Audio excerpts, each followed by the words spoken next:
After 3 days of jury deliberations in the Kyle Rittenhouse murder trial, there's still no verdict. Even with the jury behind closed doors, there were big developments inside and outside of the courtroom today. WGN's Mike Lowe has been at the Kenosha County Courthouse all week long covering the trial. He joins us live tonight with the latest. Mike.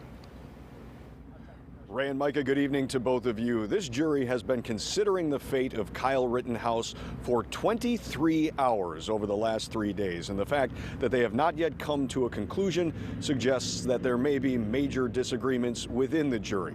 Also today, the jury was dismissed at the relatively early hour of 4 in the afternoon, but not before one juror requested to take home a paper copy of the jury instructions, presumably to study it overnight. It was a request that the judge granted.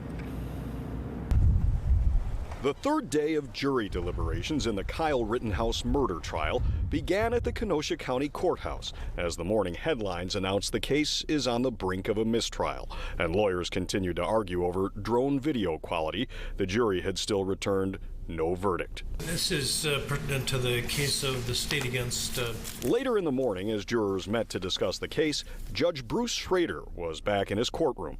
This is a very serious matter, and I don't know what the ultimate truth of it is. He made the stunning announcement that a freelance employee of the cable news network MSNBC had been briefly detained on Wednesday night. Authorities say he followed the jury bus and may have tried to photograph jurors. NBC News said the employee was involved in a traffic stop and never intended to take pictures of the jury. Still, it was enough for the judge to ban MSNBC from the courthouse. I have instructed that no one from MSNBC News will be permitted in this building for the duration of this trial. The jury of 7 women and 5 men is anonymous by court order, and the judge barred anyone from photographing the jurors at the beginning of the trial. The jury in this case is being transported from a different location in a bus with windows covered. At the end of the third day of deliberations, we're going to break for the day. The jury was dismissed once again without reaching a verdict. Okay. See you in the morning. At this point, we have no indication from the judge or the courthouse staff about the status of the deliberations. The only insights come from the newly released copies of the jury's handwritten questions, showing the areas they focused on over the first 2 days. They wanted multiple copies of jury instructions and wanted to review video, asking logistical questions like, do we view video in private or in the courtroom?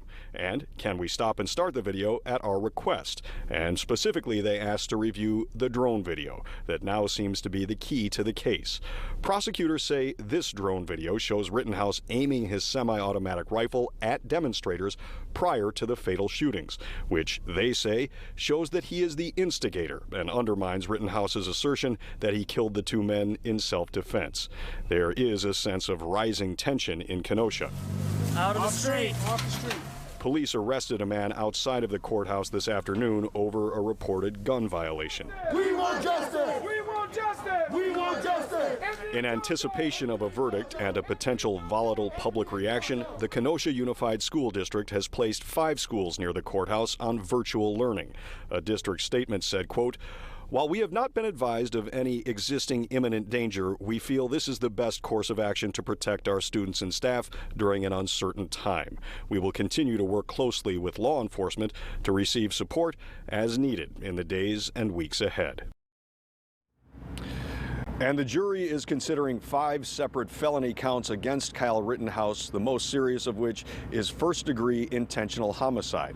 Rittenhouse's defense team has filed 2 separate motions for a mistrial, a ruling that the judge may not make until after the verdict is announced by this jury.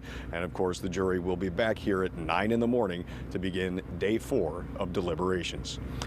Reporting live tonight in Kenosha, Mike Lowe, WGN News. Thank you, Mike.